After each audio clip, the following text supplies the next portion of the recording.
Yes, we are back. Welcome everybody to the Straub Bros Sports Show, equipped with a brand new theme song.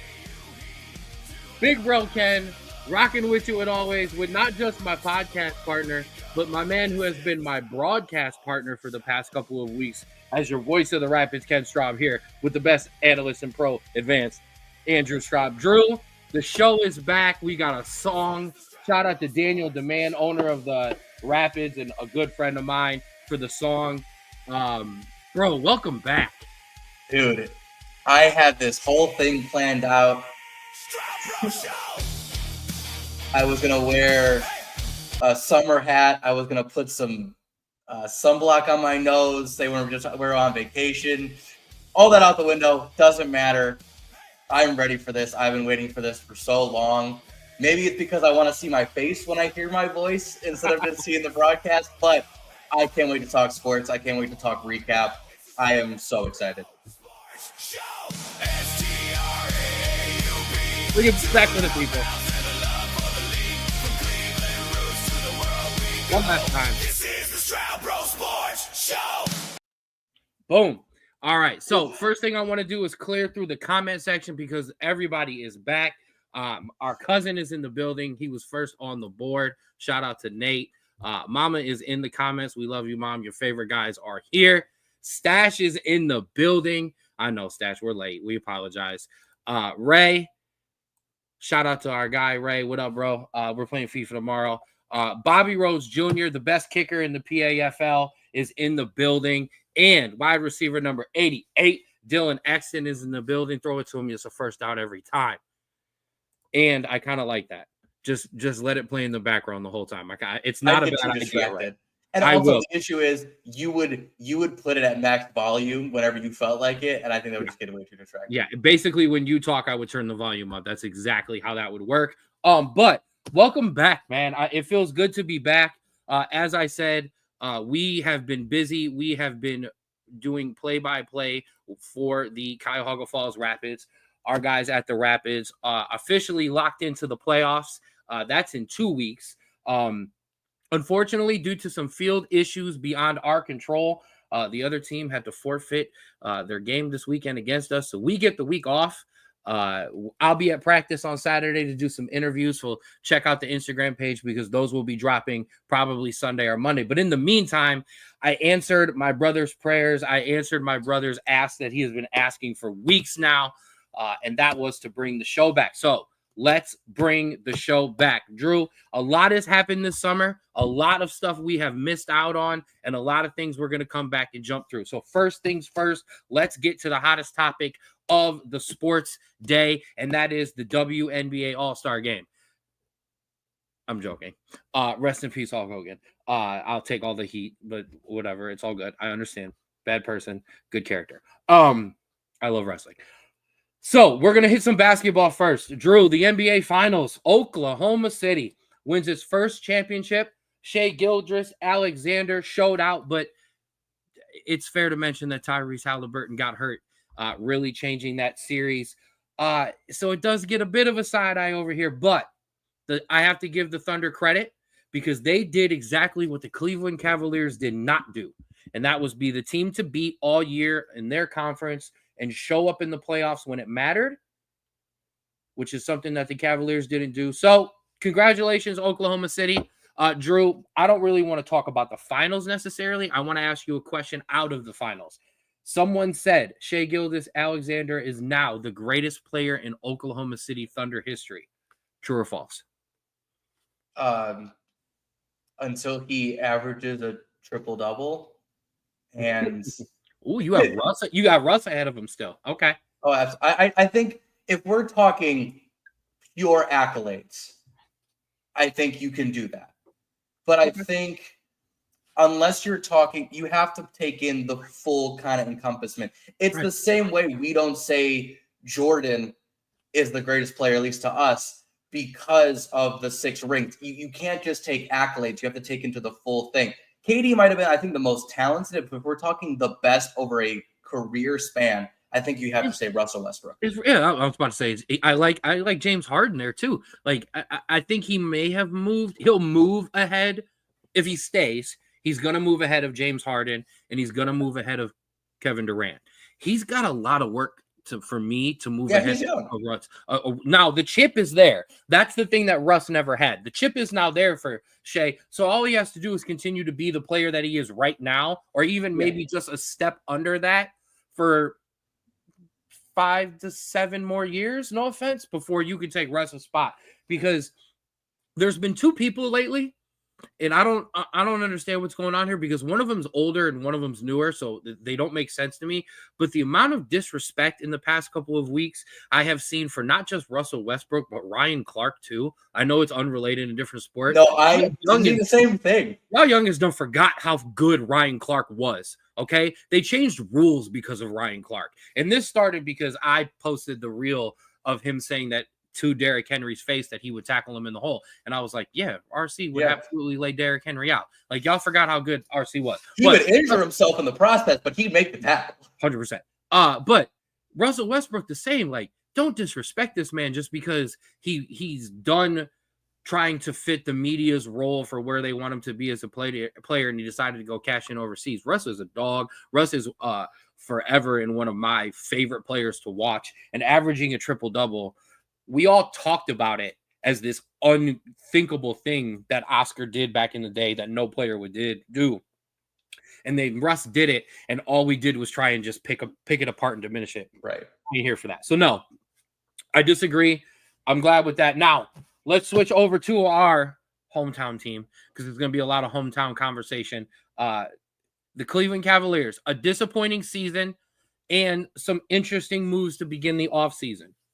Yeah, obviously losing to the Pacers in the Western Conference Semis. But obviously, especially due to the second cap and the second ceiling, very hard to make some moves or something like that in the offseason. But they did some things to kind of make the team a little bit better, and I want to get your thoughts on this. Can I say something before you do that? I don't want to do a whole lot of I told you so's today, but I said it. This is the damn Atlanta Hawks season if this team doesn't get to a final, or at least an Eastern Conference final. And to me, it's a hollow, empty season for me. And yeah, so go ahead. Get to the changes, because part of what I want to say deals with those changes. No, absolutely. I think that this team in the offseason maybe didn't make a lot of moves, but honestly, except for the last one on that offseason, I think did a lot of good. I think signing Larry Nance, maybe not a flashy move, but I think someone who's going to work hard, especially in that second rotation, especially get you some big depth. Re-signing Sam Merrill, maybe not something that's entirely popular, but something I think is needed in terms of just kind of keeping shooting guard depth, especially in a case of, because you are at that second ceiling, you are not going to be able to sign a lot of guys in free agency that fills his role. So I think it's a good idea. Trading for Lonzo Ball, I think, honestly, I know a lot of people were kind of iffy on that, just because of the people reminiscing on the Isaac Okoro that was a lockdown defender. If we remember in the playoffs, especially this year, Okoro was basically not existent in those playoffs, especially defensively. And so being able to bring in another weapon for that rotation in the front court, getting rid of Okoro, who was, regardless of the time, a non-offensive option, and then in the playoffs, and not really a defensive option, I think it's a net positive. But now you look at this, somewhere has to go in the backcourt. Ty Jerome leaving to the Grizzlies, especially for, I want to say, about $7 million, very, very low. Very, very interesting there. Yep. But I see the vision in terms of spacing and how things have to go, especially when you bring in a guy like Lonzo Ball. Pass that rock over here. Oh, I love the Lonzo move so much. Okay. A big defensive guard who can pass the ball, and when it matters, also go get a bucket, can shoot from a higher clip from the 3-point line. All of the things that Isaac Okoro and Darius Garland can't do. So come playoff time, that thing that I had told you was going to happen started to happen. and Darius Garland was playing a lot of second unit minutes.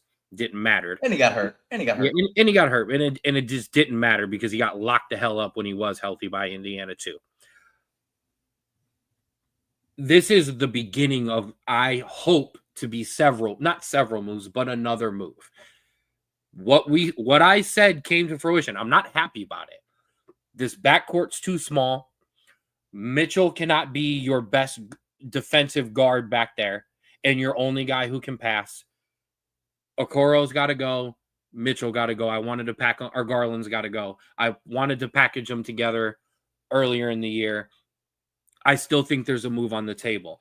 I love this because now Donovan Mitchell come down the stretch is going to be able to play the 2 guard and not have to worry about what's happening. He's going to be able to actually get open, not force those ugly possessions that we just couldn't stand come playoff time when he was forcing the ball because Jared Allen was hurt, Evan Mobley's hurt, everybody's hurt, and he's the only guy there. Having Lonzo, and I know Lonzo's got some health issues, but still, I would rather take what I'm going to get from Lonzo than what I saw from Garland and Okoro because I know it doesn't work, and I know it doesn't get out of the second round of the playoffs. That's facts now. That's not opinions. That's facts. That's multiple coaches, multiple playoff runs. It don't work.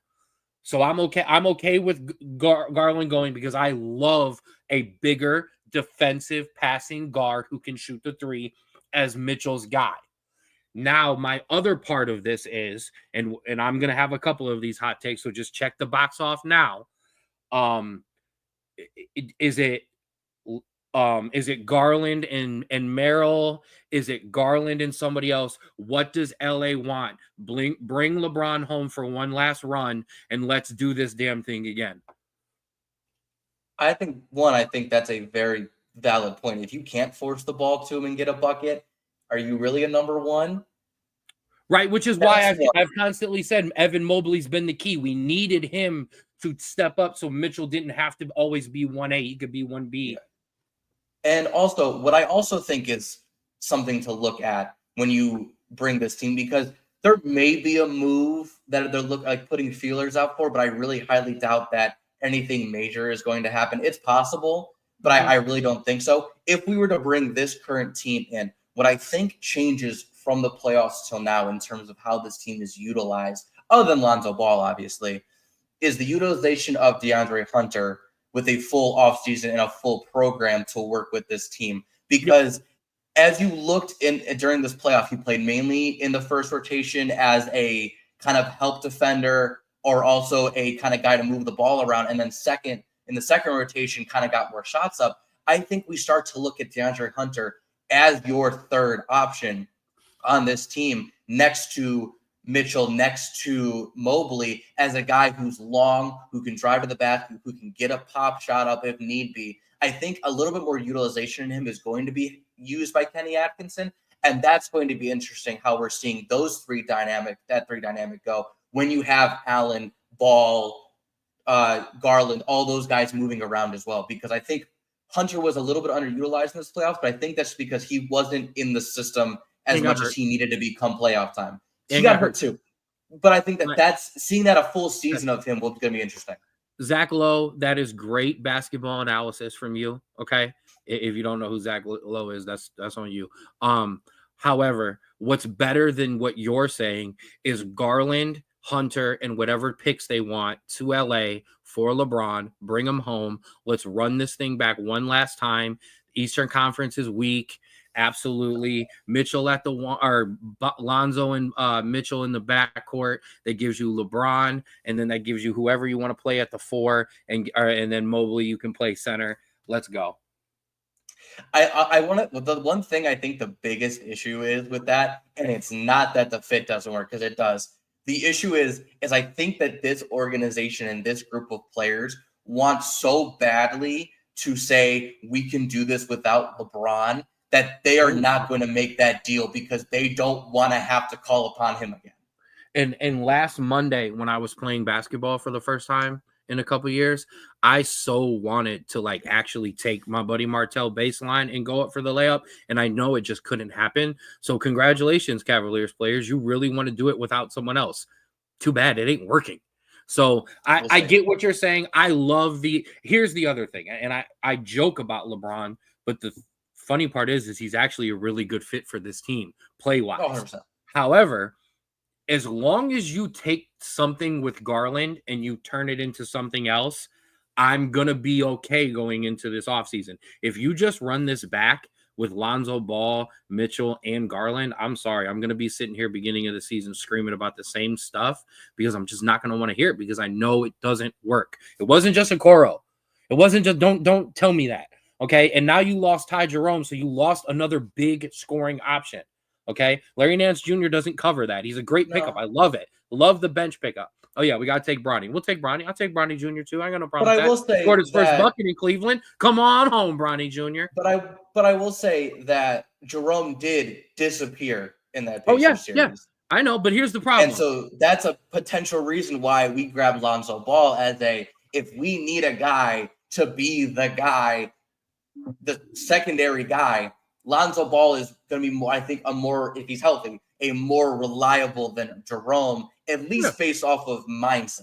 Yeah, but that doesn't change where Darius Garland is giving you playoff series after playoff series. No, but I think that's why you bring in, and that's why I brought in the Hunter thing. But he doesn't make you minimize Garland's role in this offense. I disagree. You're making the team better with all of the things you're saying. I 100% agree. You still have, for me, a deficiency that has to go. But we'll see. Right. All right. So Cavaliers, yes. The only thing I want to mention on that list. Oh, I'm sorry. Ruining stuff because I'm hitting things I'm not supposed to. The only thing I want to mention on that list, I'd like to re-sign Amani Bates. And I will always have Tristan Thompson on my team as a veteran to come off and fight and attack people when guys push our guys around every day of the week. So you've been waiting for Amani Bates' potential for like 3 years now. It may be time to let it go. I know. And Tristan will get vet minimum, so I'm not too worried about that. Okay, now let's literally walk the 25 feet from Quicken Loans, the Q, the Gund Arena, whatever it is now, over to Progressive, and let's bring back Guard the Land. It's time to talk about our Guardians. And Drew, I got a bit of another I told you so. My preseason prediction for your Guardians was that they were going to struggle in the division and they were going to fight for the wild card. I think they lost today, correct? They were losing on my way home. And that is updated in this graphic. So don't worry about it. So as of last night, they were 8 out of the wild card, but only 2.5 out of the division. You can bring us forward. I want to also give a shout out why you do that. Stretch, right, talented DB wide receiver all over the place for the Cuyahoga Falls Rapids. Shout out to him for jumping in with us too. Drew, bring me my updated Guardians stats. Yes. So as we hit just past the All-Star break, your Guardians are a perfect 500. They are 51-51, 7-3 in their last 10 though. So obviously right before and right after heating up as they're going along. They are 8.5 games back of your leading in the Central Detroit, but only 3 games back from the last wild card spot. And as you can see, it's really been just kind of middle to bottom of the pack in terms of kind of your main stats. Averages, your 29th, your home runs, your 19th, RBIs, your 26th, and your ERA is your 16th. However, there is hope as your bats are heating up and you have very 2 key cog pitchers coming back in Shane Bieber and John Means.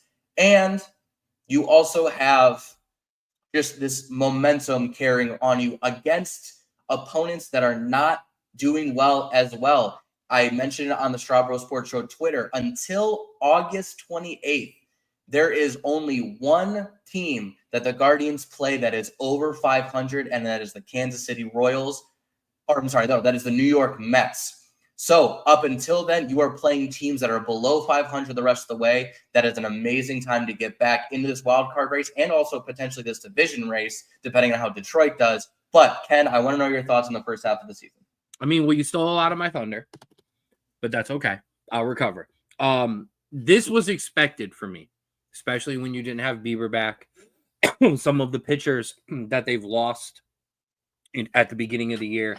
But as you said, the 7-day splits, and I've actually looked at them for the past 3 weeks. The 7-day splits have gotten better and better.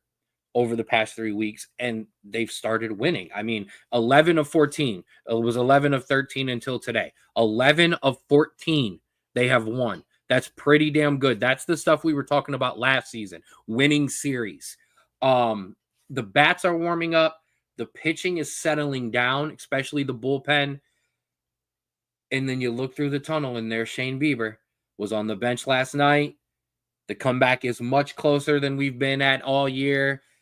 My question to you, Shane Bieber comes back, Means comes back, the bats continue. Is this the turnaround for them, A, to really make a stand in the wild card, and B, potentially catch the Tigers? I think what I said at the end is the vital spot there. You have basically a month of sub 500 teams that you're playing. You basically need to win almost every series of that to make sure that you are right in that race, because when September comes, it is getting very difficult. Many divisional opponents, many teams over 500. This is your chance to either catch the Tigers or get in the second spot of that wild card behind the Yankees, or maybe even the first, and then just hang on for dear life, because that is kind of what it's going to be possible. Because Bieber's gonna start off a little slow. He hasn't pitched in over Major League Baseball in over a year and a half. It's gonna take him some time. We don't know what we're gonna get from John Means. You need to just be able to clean house this next month and then play basically 500 baseball for a month and just hold on for dear life. That's what it's going to take. I'm kind of hiding behind this, but I love my man Los. He needs to start hitting in a bit of a slump right now. I know. But I know it's okay. He goes through these. He'll be back. But no, I agree. This is a big thing for them. It's a big month. Some of the guys who have started to hit have impressed me. Bo Naylor. I know he has his on and off nights, but Bo is really starting to kind of form himself as an actual major league hitter. Angel has been a streak. It's going to take Schneemann. It's going to take the rest of these guys. We need Fry back. We need Jose to continue to do what he do. We need Kwan to continue to just be Kwan. And don't sell. This is the biggest thing, man. We cannot sell. I've heard some rumors about people coming after Kwan and people coming after Class A. I really truly believe this team needs to hold strong for this season and then maybe reset after that. But for right now, I want to see us go all in. Not necessarily I don't think this team, I don't know what move can be made right now. I'm not connected in on my hot stove right now. I can tell you all about Notre Dame's 2027 class though. But yeah, I think and I don't know who Nate's talking about here, but right, Angel. The Guardians front office, then I think is a tough position because one, you don't want to sell when you're on a massive winning streak like this, when you're so close to the wild card. You can't do it, and it would look terrible to your players. But you also, knowing how young this team is and knowing what's coming through the pipeline, you really don't want to buy right now in terms of this, because you're still getting your core together, because this isn't really the team that you are ready to make a push with, at least not right now. And so I think you're in a spot where, and I think the Guardians front office knows this, unless they get an insane deal for Class A, you're kind of in a spot where you're going, let's just ride it out and see what happens, because this team doesn't really know what it is right now. And by the time we know the trade deadline's over and we're into the end of August, beginning of September. And so I think at this point, you just kind of have to roll the dice with what you got and hope the kids keep hitting. Yeah, I agree. You gotta hope the kids keep hitting. I was trying to grab some stats that I had lost. No, I agree. This team is, if it makes the playoff, it's gonna exceed expectations. And I know that's very weird for Guardians fans, because we've kind of been spoiled again lately with a very successful ball club. So this team making the playoffs would be an overachievement. They're not built for that yet. Yeah. And I know it's hard when you got Jose Ramirez, who's an all-star and an MVP candidate, and you've got Steven Kwan, who's one of the best leadoff hitters in baseball, and just best hitters all around in baseball. You know what I mean? And you've got you've got the best closer in baseball and great setup. So you're like, well, wait a minute, we're good. Yeah. There's a lot of guys still coming up. This is still a ball club, and it's going to suck because we're going to have to hang on to what we've got left of Hosey, which is why I'm glad he skipped the All-Star break and he's taking care of himself. But this team is 4 years away, like the 3 years. Like the rest of the guys are not here yet. There's a lot of talent, not just pitching. There's a lot of outfield talent. There's a lot of infield talent that's not here yet. It's in Columbus. It's in Akron. It's in, you know what I mean? It's not here yet. Yeah, no, I agree. And listen, there's a saying that, it takes 25 to field a baseball team, but it takes a hell of a lot more to win a World Series. Absolutely. And we just lost one of our good prospects who's the poor kid hasn't been able to play. Yeah. And so well, I think it's more of 1 to 2 in terms of window, because I think it's in terms of that. We also got to remember, if Means pans out, he has a club option, which means it's not up to the player. It's up to us if we want to resign him. And if he plays well, that's great.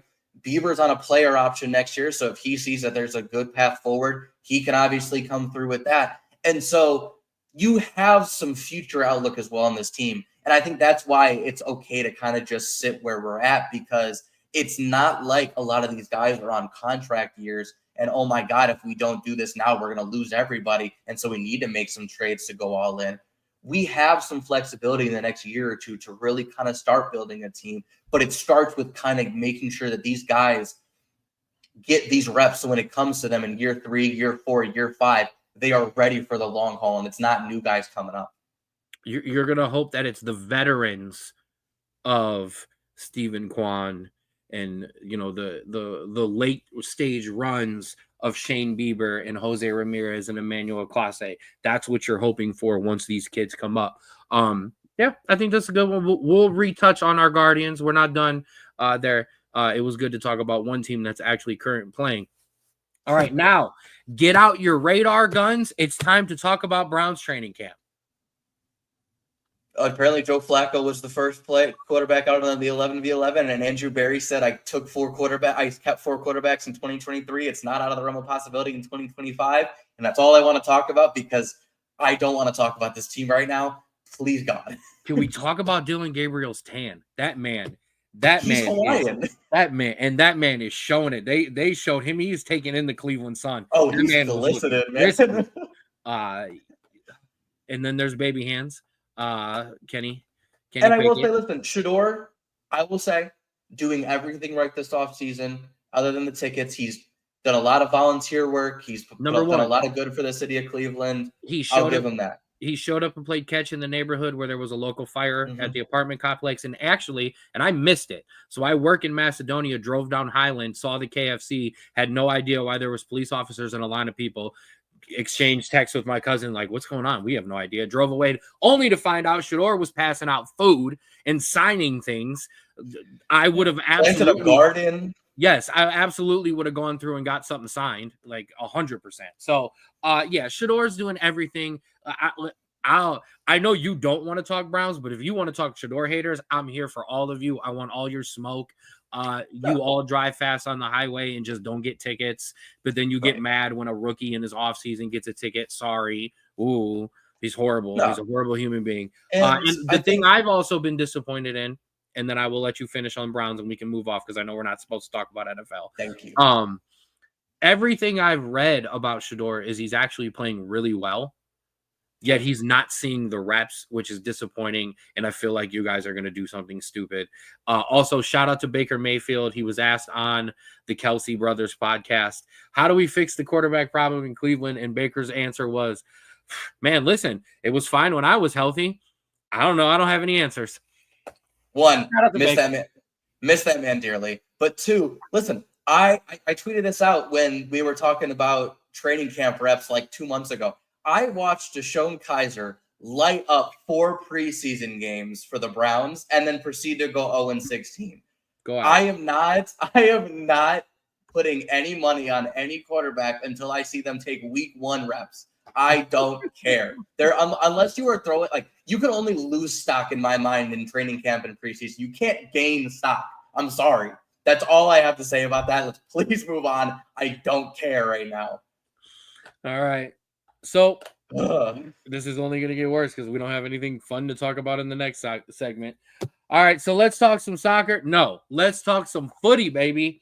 It's time to bring it back. It's time to talk about it. I'm not playing your song because there's no way you're going to fit all of this in.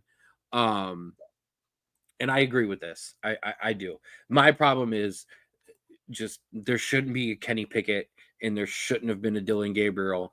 There should have just been Shador, or there should only be Dylan Gabriel. You're doing yourself a disservice with all of these extra. But we'll move on. We'll move on. So Drew, let's talk about, first of all, congratulations on your Club World Cup trophy. Yeah, like you don't really take it that serious. I mean, so this is what I have to say about the whole thing. This is what I thought from the beginning of the tournament until the end. My opinion hasn't changed. Do I personally like an expanded Club World Cup that is similar to an International World Cup? Yes. Yeah. I love the idea. I think it's a really cool idea because I feel like as Eurocentric soccer fans, we don't get to watch amazing football from South America or things as much as we should, because I think it's amazing. I'll agree. Now, do I believe that these teams truly gave it, like from Europe, truly gave it their all and did what they had? No, I don't believe so. However,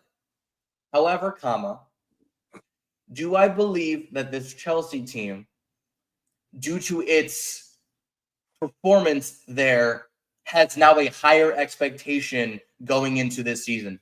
Absolutely. And I think that's the main key takeaways that you should take from your team. And that's it. The Community Shield means nothing in England, but I'd be damned if I don't want to win it. And if you win, you go, okay, now let's go. Absolutely. First of all, shout out to my guy Sterling, another one of our talented defenders on the Cuyahoga Falls Rapids. Sterling, that's my guy. Tap in with me, Sterling. Outside of this boy too, that's my guy here. And the official page, Cuyahoga Falls Rapids. Shout out to Daniel. Spread the wave. And here, I'm on the podcast. I'm not allowed to say it on the broadcast, but I can say it here. Hashtag everyone must drown. Okay? I'm not allowed to say it. We have to keep it PG there. I don't have to keep it PG. Because that sounds terrible. Listen, whatever. You messing with the Rapids, okay? All right, we're taking everybody. Playoffs coming in 2 weeks. We coming for everybody. We coming for a ring, baby.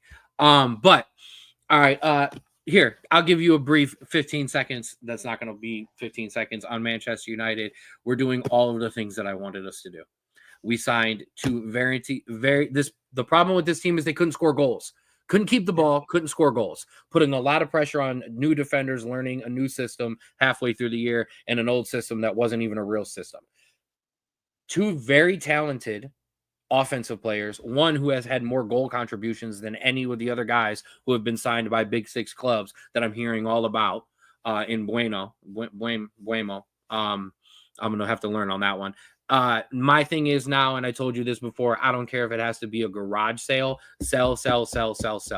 Rashford is officially loaned with an option to buy, with a mandatory option to buy, actually, to Barcelona. It's going to cost him $5 million to send him back to us.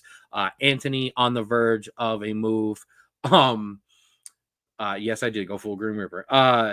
Anthony on the verge of a move. Jordan Sancho, I would sell to literally an MLS club if they would take him at this point. Like, I don't care where he goes. So that is the fact that we didn't want him after having nobody him for wants a season. Him. Nobody wants him. And the best part was I heard from Chelsea fans, well, you said this. No one wants him because he's lazy and he doesn't try hard. That's just a fact at this point. We're a beautiful right foot, by the way. Beautiful right foot, but we're 4 years into the 5 years into this experiment. He's not good. Yeah. He doesn't. He's not that he's not good. He doesn't try.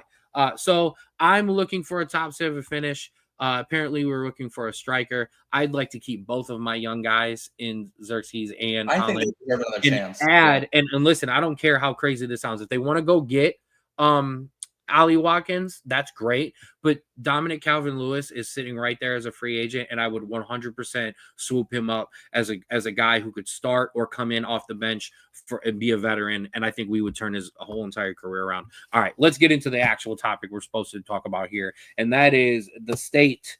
Once again, for the third time that we've had this conversation, although one technically didn't air, and that is the state of the United States men's national team.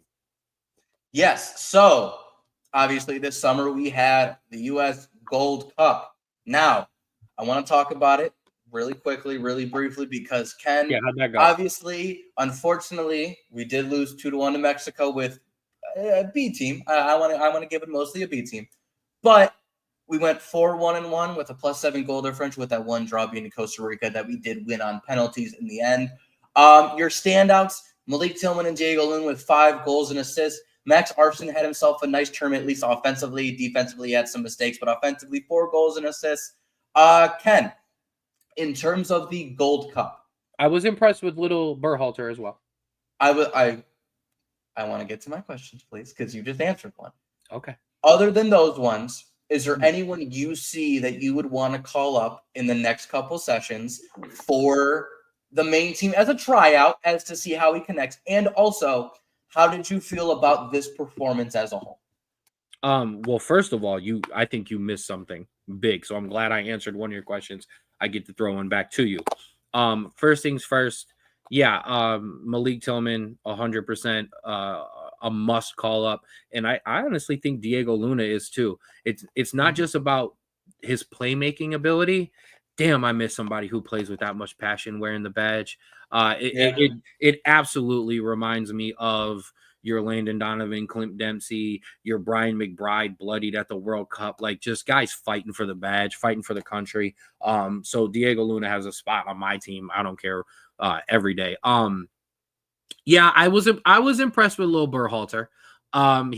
He's fiery. He came in tough on some tackles, made some good, was very good in the link up play. I think Luca De La Torre was impressive too. I think they bring a different dynamic. You can definitely start to see which of our players are playing in better leagues, because these guys who play in the Spanish leagues, these guys who are playing in even maybe the Eredivisie in Netherlands, there's a different style of play, and it's a quick movement. It's that tiki-taki. It's that movement of the ball. It's very quick passing. And what I saw was, for the first time with this national team, was not McKinney trying to do something, passing it to Chris, trying to do something, passing it to Reyna, trying to do something, passing it to Musa, trying to do something, and dumping it to a forward. I saw a collection of players who were trying to move the ball as a unit and move the ball up the field and just get whoever was in the best position in front of goal. And that impressed me.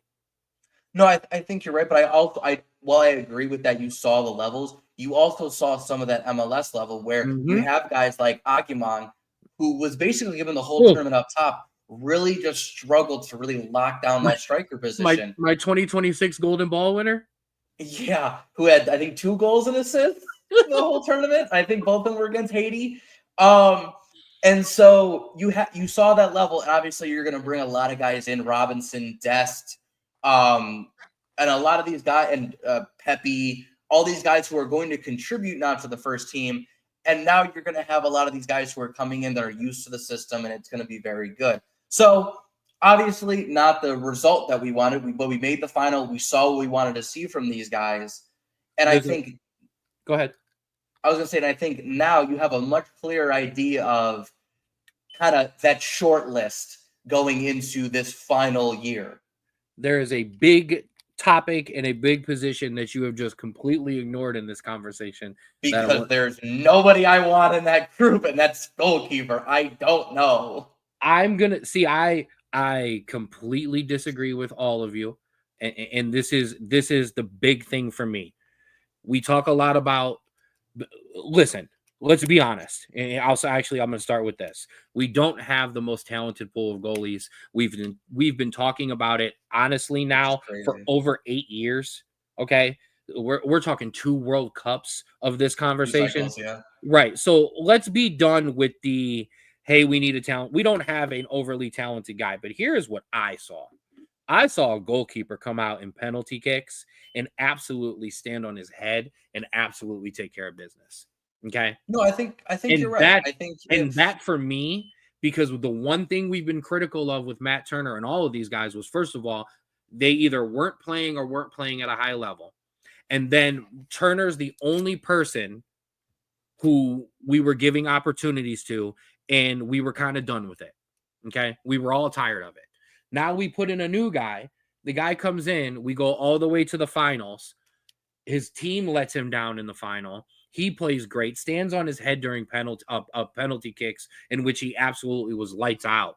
And we're like, well, I don't know. Well, I'm confused, guys, because I'm going to start to open up, and this isn't just on you, because I'm going to start to open it up here in a second to what I told you about in the group chat. I'm going to unleash it to the viewers here because I'm about ready to explode with this. What more do you want? All we've complained about is how he's played. A guy shows up and plays good, and we're like, well, I don't know. What do you mean? That's his job. so. One, I think obviously there's some MLS bias. Obviously, he plays for MLS team, and so there's obviously going to be can he handle And I have that bias. You know that. right? Well, so it's like can he handle the better teams, the better players? However, I also want to make something too. There was another goalkeeper that did something very similar a couple years ago, and that's Ethan Horvath. That big save against Mexico in the Nations League final, where we were like, "This is this guy. We want him to go." And then he comes and plays a friendly and gives up a goal where he thinks it's getting shot inside the net and it goes in. It's one of those things where do you want to ride the hot hand? I think so. And would I want Matt Freese in these next September friendlies? Absolutely. But am I going to give him the starting spot from here on out? I don't know. And I think that's just because the state of our goalkeepers right now is such in flux that I think you just have to see what you get window to window because these guys are so hot and cold. First of all, shout out to Rave Pizza and Wings. My guy Justin over there. Rave Pizza and Wings is one of our proud gold level sponsors. I wonder if I can do the whole thing. One of our proud gold level sponsors of the Cuyahoga Falls Rapids, known for their great pizza and big juicy wings. Our Rave Pizza and Wings is your go-to spot for your pizza. I love it. We have it. We had a great pizza eating contest there. Justin has also been a major cog in the wheel that keeps the broadcast running and has kept the broadcast going throughout the year for the Rapids too. So shout out to Ray Pizza and Wings for tapping in with us too. Shout out to you, Justin, because I know that's who it is. So shout out to Justin. I get what you're saying. I'm not just handing him the reins from here on out, but I don't want to see Matt Turner again. You can bring out and thank you guys. I damn near had it right all good to go. I've read it enough this year. I love it too. I can see in remind me and you got Shoot as well. The kid from Columbus. But yeah, I mean you have a bunch of guys. You have Gaga who potentially could have a breakout season this year. Potentially, how many? To take it. Okay, and I'm going to say this to you. How many years do I have to hear? Right, how many times do I have to hear that from you specifically? And I'm not just criticizing you. It's a guy you kept track of. He's a Chelsea guy. How many years am I going to hear that this kid is going to have a great year and a standout year? He comes up to camps and never plays, so something is wrong there. Yeah. He is 19, I will say. So he's young. And for goalkeepers, that's very young. They relatively don't until your late 20s. Right. Your late 20s for a goalkeeper is when you start to see the national team too as well. So is it time? Or do you want to say anything else before I just let this out?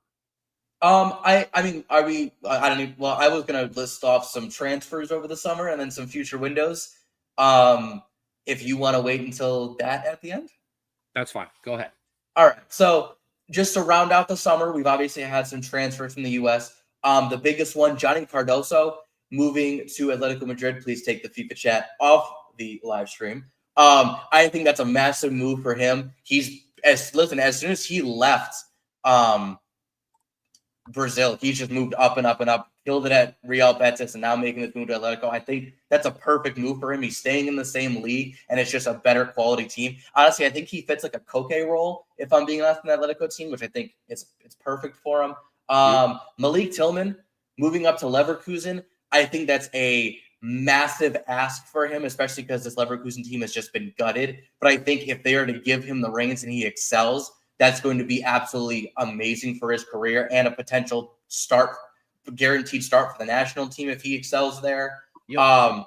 Agumang, obviously having a bad turn, but still making a big move to Derby County in the championship. So we'll see how he progresses there.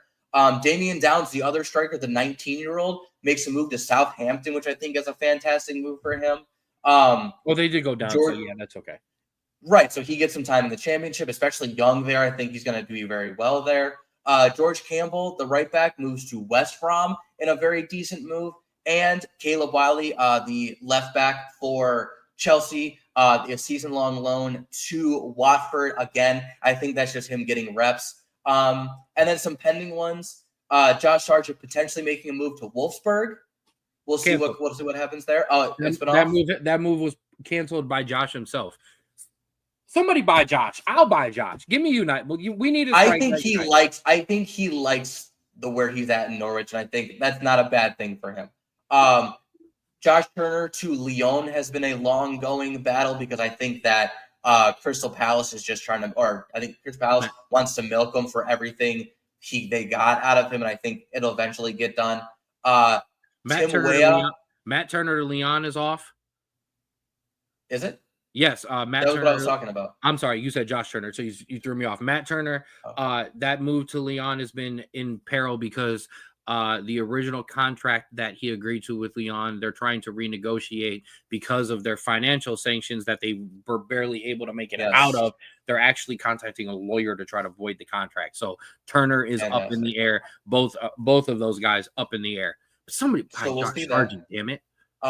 Tim Weah has been ongoing move to Marseille. That's been ever going. I think that's a great move for him. I think the French league is where he blew up and he killed it. And I think I'm so getting him out of a wingback role would be actually fantastic. Not just that, I'm so glad he did not go to the Premier League. I'm sorry. No, I love you, Tim Weah. You're not. It's not there yet. It's not. I don't think it's a move that has to be made, and I think it's a detrimental move. And then finally, a move that's been getting a lot of traction, which one that we've talked about in group chats, Gio Reyna, a possible move to the Italian team Parma. Can I talk to you about this? They've tracked him. He is basically the least movement guy on that Dortmund team in a Bundesliga league that doesn't really have a lot of movement. Moving to a Parma team in the Serie A, that's a much faster paced team. That's kind of a do or die scenario for Gio Reyna there. He either turns up his fitness and he kills it and it shoots him off, or he absolutely falls apart and he makes a move to a lower league like the MLS. I mean, I've said it multiple times on the show. We probably have many new viewers today. Thanks to the Rapids for sharing our stuff and bringing in our new eyes. I love anytime my brother sends a rumor mill tweet to the group chat and it's about an American player moving and they're potentially moving to Italy. Andrew knows I love this so much. Our American players thrive in Italy. They have since Michael Bradley. Michael Bradley. Lexi Lawless played in Italy when his bum ass actually did play a little bit and not just bitch all the time. Like 20 games. Yeah, I know. I had to use his name because he did play, even though I can't stand when he opens his mouth about our United States men's national team now. But I love when our players go to Italy. It's a next step up. It's, for me right now, and I'm just going to be honest, it is the max level for our players right now to compete at. And before anybody goes, what? There was a long time where players from Portugal didn't leave Portugal. There were a long time when players from Brazil didn't leave Brazil. The Dutch didn't leave Dutch. The Dutch didn't leave Dutch. And then as their players get better, they move to the best leagues. The two best leagues right now are La Liga and the Premier League. The Premier League, we've seen our players go there and absolutely be demolished. Now, right now, our defenders are starting to hold their own in the Premier League, which is great to see. Tyler Adams is coming along as well. We saw Chris there, it didn't work. We've seen Josh Sargent in the Premier League, it didn't work. Now, our strikers are tearing it up in the championship. They just haven't been able to make that next step up. Yeah. Our midfielders, we've got a couple guys who are now in La Liga, and they're the ones who are starting to break through on the national team. There's no surprise there. You've got these guys in Italy who are starting to become mainstays in the national team. I love moves to Italy. I understand Reyna has had his issues. I think he needs what Chris needed, which is a move away from Germany, a league in which is a good league, but I also think it's a league that you can very much hide weaknesses. And a player like Reyna has been able to hide his weaknesses, which is his strength, which is his pace. And I think that's going to push him now, but I think it's the next level push. I mean, I would have loved to see him maybe go somewhere else, but the problem is he's at a top club in Germany. Anywhere else is a step down. Going to Parma in Italy is still a main. It's not, I know Parma isn't where Borussia Dortmund is. I'll give Sean or I'll give Tyler his love there. They're not at the same level as Dortmund, but they're still in a top league. The Italian league is strong. The Italian league is always strong in Europe in terms of Europa and especially in the Champions League. So I like this move because I think it's the next level. I think it's the next step Reyna needs if he really wants to. I mean, we've talked this whole United States men's national team conversation about potential. When's this guy going to come through? Reyna is the king of that list. Reyna is one of the most talented players that could ever wear the United States men's national team jersey, but he has not lived up anywhere near it. He's shown us flashes, and I think this is a way to try to get him to that level because at this point, if this doesn't work, we're just going to talk about what you were. No, I think you're absolutely right. What you could have been. No, I think you're absolutely right. And I think this has to be a kick in the pants moment where it's like, I have to do something or I'm going back to the United States and playing there the rest of my life. Because there's no team that's going to want a player who doesn't move and doesn't make runs and doesn't do the little things you need to do. So hopefully it works out. I really hope this move is made because I don't want to see Gio Reyna sitting on the bench again in Dortmund for another year and hearing rumors and rumors and rumors. But we will see. Finally. All I'm going to say go ahead. Go on. I'm going to a new segment. Oh, all I'm going to say is this, and then I'm going to speak directly to my United States men's national team fans, my diehards, my guys who live and breathe for 2026 right now. I am very tired of your attitude. All I've heard from thousands of comments and then the ones in my own group chat every game or how Musa disappears and only plays good for a half. Where is McKinney? He looks slow. Where's Chris? He's not on the ball. Weah can't finish. Josh can't finish. Our goal, Matt Turner's awful. All I've heard are all of these complaints, game in, game out for years now. Not a small window, for years. We get these players that come up and perform like our goalie did, whose name I cannot remember for the sake of my life, and I had in my head all day. To see players like Tillman, to see players like Luna, to see these guys perform and then read comments that say, well, this isn't good enough, get all the same guys back. I'm just baffled. It's time to allow some of these players to come in and replace some of these names that you've written on the team sheet for so long because that's what you think is the best. There are players with more talent than Weston McKennie. There are players in more talent than Tyler Adams and Musa, and I know this is going to shock a lot of you, and even Chris. There are players that are more talented and they fit actual roles within the national team. And that is the problem that I'm seeing right now, and that's the disconnect that I see between Poch and the fans. He wants to build a system.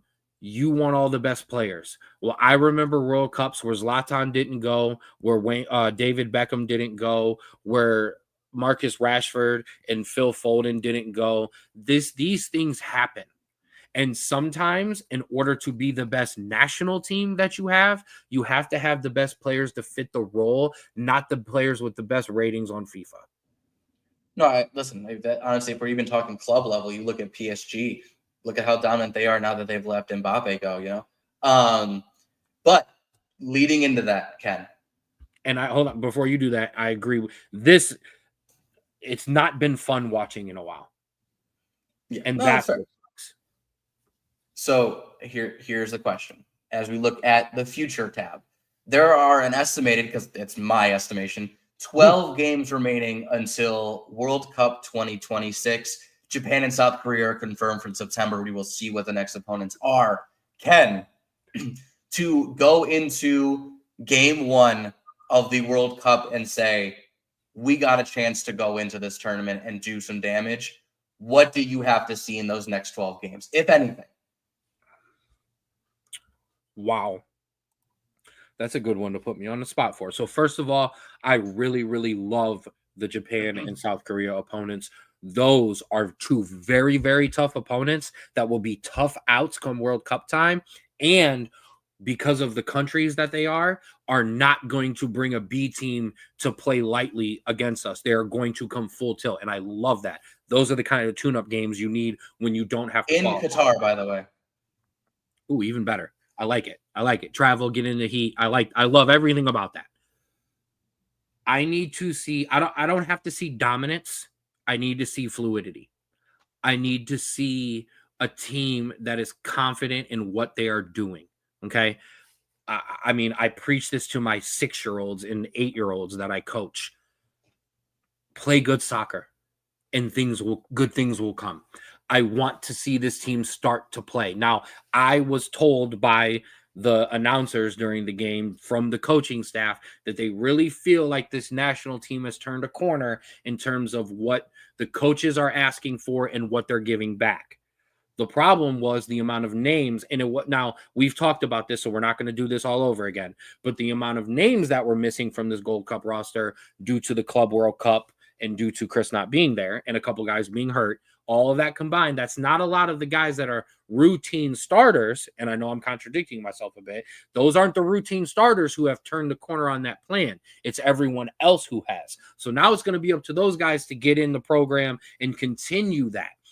I want some results, but I need to see some fluidity. I would rather go out and lose to both Japan and South Korea 3-2 and 4-3 than go out there and win 1-0 and struggle and not look good, or 1-1 and it just be bad. You know what I mean? I need to see this team get on the front foot a little bit.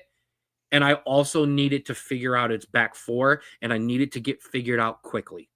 I know Dest has been injured. I know Jedi got the summer off because of how many minutes he played at Fulham, like the most in the Premier League damn near. And that's not a joke. He literally did. But I need to see this back four figured out without Tim Ream. Yeah.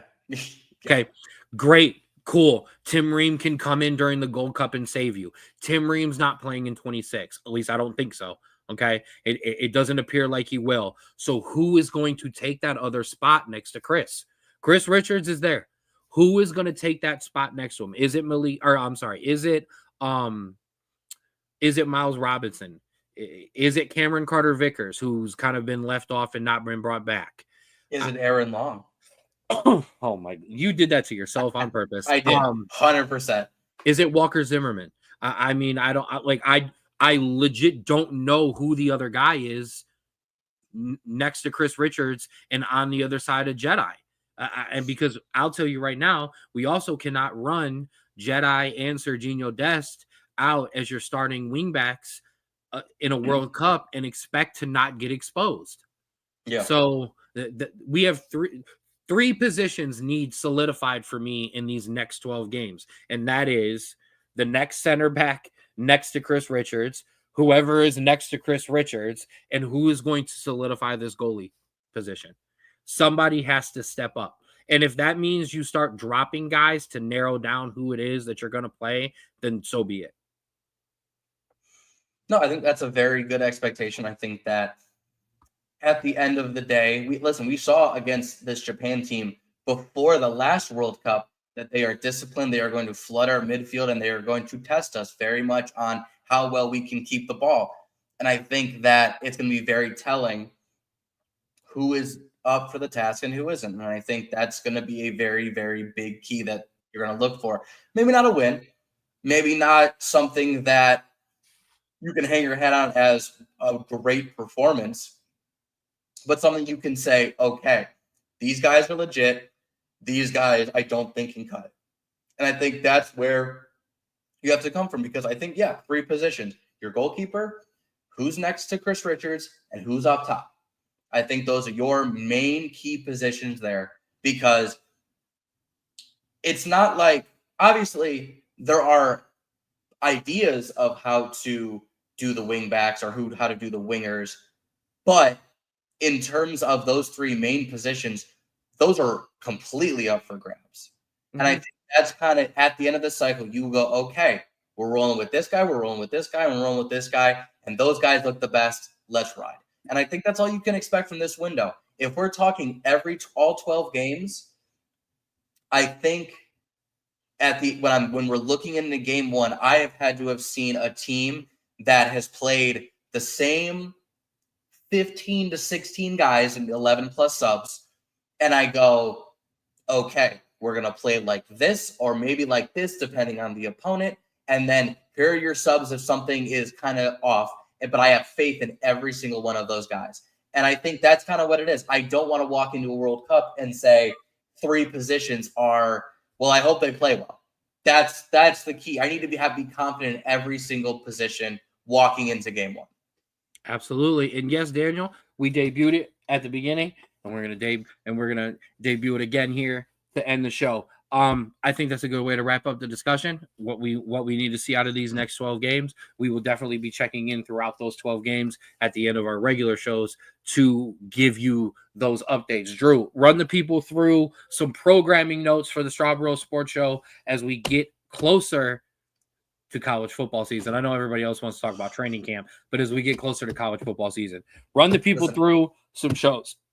I've been watching Delta Don TikTok edits for the past week and a half. I am so ready for college football. You have no idea. However, yes. So obviously, this is the show. Next week, probably not anything, but the month of August, we are going to start ramping up. We got college football previews. We got NFL previews. We have conference by conference stuff. We got Ken's hot takes that we're going to be getting into there. And listen, go ahead. This is going to be maybe not as busy as it was last summer, but it's going to be hard-hitting. It's going to be refined. It's going to be our best preview yet. We are so excited to talk to you guys about this preview because, listen, we got topics, we got opinions, we got facts. Listen, Daniel, we love doing this for the Rapids. This has been such an amazing experience. Oh, I can't wait to start talking college football again. I got the new college football video game. I've been playing since it came out. I am so absolutely excited. It's been amazing. I am so can't even answer this question because I don't actually know. So I will get this and we will answer next episode on the next episode. Yes, I mean, and listen, if you're new with us and you need a reminder of why Ken's Hot Takes gets his own segment, I told you Michigan was going to be good the year they won the national championship. I told you Alabama was going to make the playoff that year with 1 loss. Last year, I told you. Don't ruin it for them. We'll talk about it when we get in there. We got to tease. We got to get viewership. All right, we do hot takes for a reason because I'm full of them and I've been cooking them up for 6 months. So, baby, I am ready. I know Daniel is also ready for that. Speaking of those Cuyahoga Falls Rapids, as I am your voice of the Rapids, and that is the wrong way. You can tell I'm not used to this. And that guy over there is the best analysis in Pro Advanced. Your Cuyahoga Falls Rapids are in the PAFL playoffs. Our playoff game first will be on the 2nd.